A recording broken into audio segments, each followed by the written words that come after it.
High ಇತ್ತೀಚೆಗೆ ಕೆಲವು parents ತಮ್ಮ ಮಗುಗೆ 1 ವರ್ಷದ ತನಕ ಯಾವುದೇ ಶುಗರ್ ಮತ್ತು ಸಾಲ್ಟ್ ಇಲ್ದಲೇ ಇರೋ ಡಯಟ್ ಕೊಡ್ತಿದ್ದಾರೆ ಅಂತ ಕೆಲವರು ಡೌಟ್ಸ್ ಕೇಳ್ತಿದ್ದಾರೆ. ಅದು ರಿಯಲಿ ಫ್ಯಾಕ್ಟಾ ಇಲ್ಲ ಮಿತ್ತಾ? ನಾನು ಅದ್ರ ಬಗ್ಗೆ ಸ್ವಲ್ಪ ಹೇಳೋಕ್ಕೆ ಇಷ್ಟಪಡ್ತೀನಿ. ಏನಂದರೆ ಬೇಬೀಸ್ ಯೂಶ್ವಲಿ 6 ಮಂತ್ಸ್ ಆದಮೇಲೆ ನಾವು ಕಾಂಪ್ಲಿಮೆಂಟ್ರಿ ಡಯಟ್ ಅಂತ ಸ್ಟಾರ್ಟ್ ಮಾಡ್ತೀವಿ. ಅಂದರೆ ಯೂಶ್ವಲಿ ನಮ್ಮ ಕಡೆ ರಾಗಿ ಸರಿ ಶುರು ಮಾಡ್ತಾರೆ, ಇಲ್ಲ ಬೇರೆ ಇನ್ನೊಂದು ಸರಿ ಬೇಳೆ ಎಲ್ಲ ಹಾಕಿ ಮಾಡ್ತಾರೆ. ಅದರಲ್ಲಿ ಸ್ವಲ್ಪ ಮೈಲ್ಡಾಗಿ ಸಾಲ್ಟ್ ಯೂಸ್ ಮಾಡ್ಬೋದು.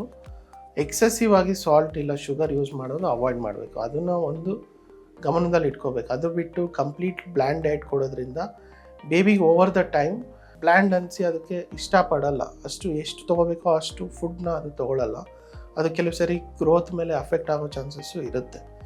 ಸೊ ಆಫ್ಟರ್ 8 ಮಂತ್ಸು 9 ಮಂತ್ಸ್ ಏನಾಗುತ್ತೆ ಅಂದರೆ ಯೂಶ್ವಲಿ ನಾವು ಏನು ಪ್ರಿಪೇರ್ ಮಾಡ್ತೀವಿ, ಕೆಲವು ಸರಿ ದಾಲ್ ರೈಸ್ ಪ್ರಿಪೇರ್ ಮಾಡಿದ್ರೆ ಅದರಲ್ಲಿ ಸ್ವಲ್ಪ ಸಾಲ್ಟ್ ಇದ್ದೇ ಇರುತ್ತೆ. ಅದನ್ನು ಚೆನ್ನಾಗಿ ಮ್ಯಾಶ್ ಮಾಡಿ ತಿನ್ನಿಸ್ಬೋದು. ಮತ್ತು ಕೆಲವು ಸರಿ ಮನೇಲಿ ಏನಾದರೂ ಸ್ವೀಟ್ಸ್ ಮಾಡಿರ್ತಾರೆ, ಖೀರ್ ಮಾಡಿರ್ತಾರೆ, ಪಾಯಸ ಮಾಡಿರ್ತಾರೆ, ಅದನ್ನು ಕೊಡ್ಬೋದು. ಅದರಲ್ಲೇನು ತೊಂದರೆ ಇಲ್ಲ.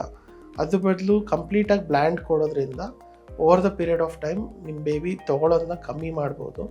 ಅದು ಕೆಲವು ಸರಿ ಗ್ರೋತ್ ಮೇಲೂ ಅಫೆಕ್ಟ್ ಆಗೋ ಚಾನ್ಸಸ್ ಇರುತ್ತೆ.